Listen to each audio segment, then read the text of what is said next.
A seashell provides inspiration for chemistry research.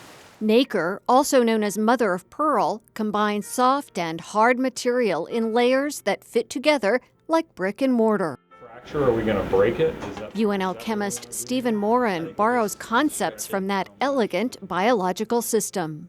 We try and use that as an inspiration and look at how we combine different types of inorganic materials, but with the same concept of combining it with things like synthetic soft polymers so that we can achieve new functionality from the hybrid material that we get.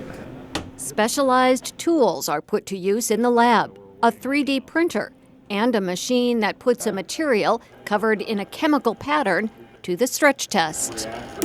One of the things we really look at is how we can define chemistry on the surface of a rubber material, and then how we can use mechanical deformations of that material to change that chemistry. And then with that ability, how can we start to influence processes on that surface?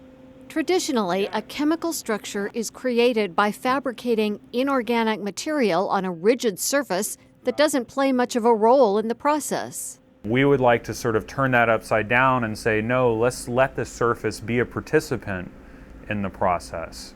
And so by that I mean, let's introduce a surface that can be mechanically manipulated so that we can change the chemistry and we can also rearrange things on its surface.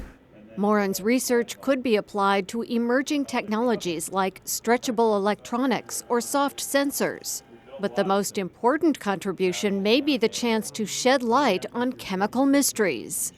A lot of our work up until this point has been really geared towards understanding and being able to develop the methodologies to control that chemistry, and then taking it to the level within the realm of this project, where we're then starting to use those surfaces to control these hybrid material formation processes.